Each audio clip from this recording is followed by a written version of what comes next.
Jangan lupa untuk subscribe dan nyalakan lonceng notifikasinya. 2022 LBM Eijkman mengunggah postingan di akun Instagramnya yang berisikan berpamitan kepada seluruh masyarakat Indonesia.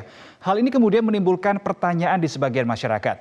Padahal selama ini LBM Eijkman sudah memberikan banyak kontribusi untuk Indonesia.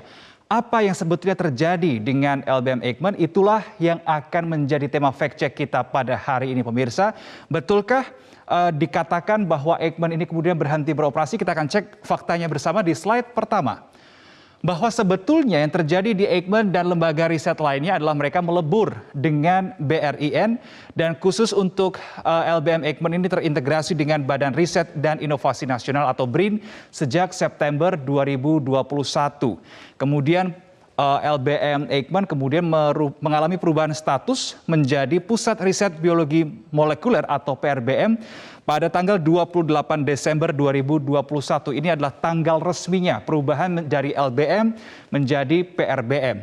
Tidak hanya Eijkman, pemirsa, yang kemudian melebur dengan Badan Riset dan Inovasi Nasional BRIN, namun juga ada Batan, Lapan, LIPI, dan BPPT yang juga melebur dengan BRIN atau BRIN.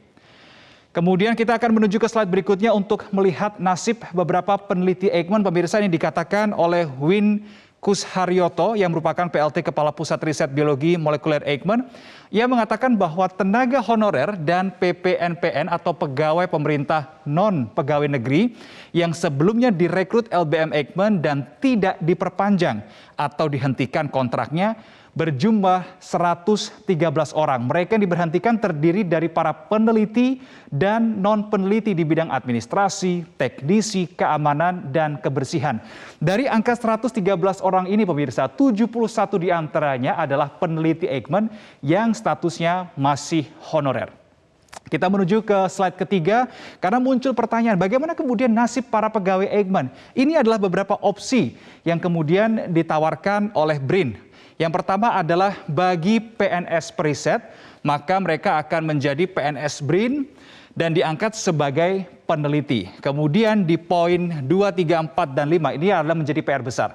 Yang pertama adalah honorer periset dengan usia di atas 40 tahun dan sudah menempuh pendidikan S3, mereka akan mengikuti penerimaan ASN jalur PPPK tahun 2021. Sedangkan bagi honorer periset berusia kurang dari 40 tahun dan sudah mendapatkan S3, mereka akan mengikuti penerimaan ASN jalur PNS tahun 2021.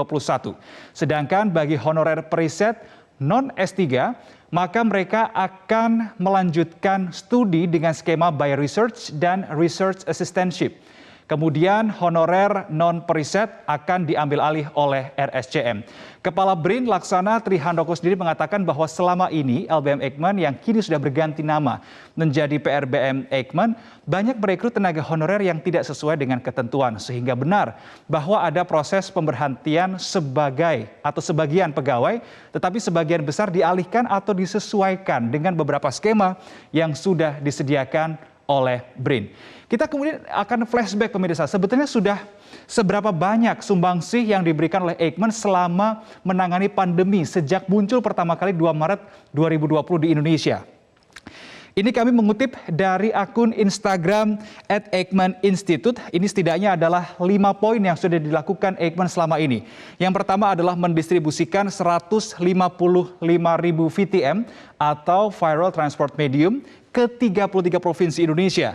Kemudian Eijkman juga sudah memeriksa 95.000 lebih sampel COVID-19 dari 351 Fasiankes di Indonesia. Yang ketiga adalah mengumpulkan sebanyak 2.345 whole genome sequence SARS-CoV-2 ke GSAID dan sudah melakukan penelitian terkait plasma konvalesen serta pengembangan vaksin merah putih. Kita akan menuju ke slide kelima dan berikutnya, pemirsa, kita ini akan melihat bahwa rekam jejak. Kalau tadi adalah peran dari Eijkman selama pandemi, ini kita akan melihat dari sisi historinya.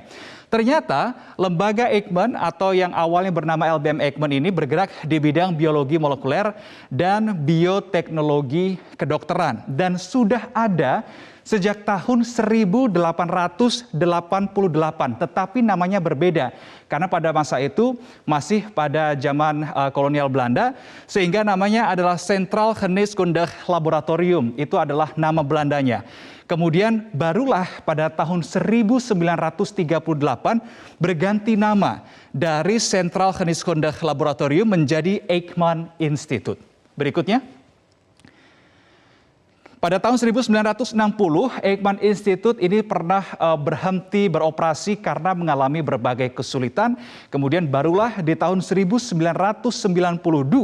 diaktifkan lagi oleh B.J. Habibie yang pada saat itu menjadi Menteri Riset dan Teknologi Republik Indonesia.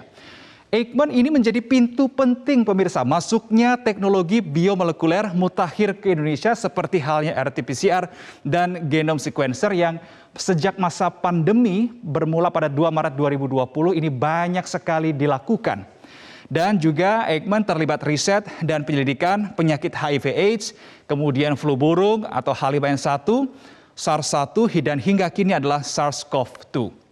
Pemirsa, jadi sudah clear di sini, sudah jelas bahwa Eijkman Institute tidak berhenti beroperasi, melainkan melebur dengan BRIN dan berganti nama menjadi PRBM Eijkman dari sebelumnya adalah LBM Eijkman. Namun yang perlu menjadi perhatian adalah adanya 113 pegawai Eijkman yang diberhentikan. Bagaimana dengan kelanjutan hidup mereka? Bagaimana dengan 71 peneliti yang seharusnya kemampuan mereka bisa memberikan kontribusi nyata bagi penanganan pandemi di Indonesia? Jangan sampai pemirsa, negara ini menyia-nyiakan kapasitas dan kemampuan intelektual anak bangsa hanya karena masalah titel pendidikan dan status.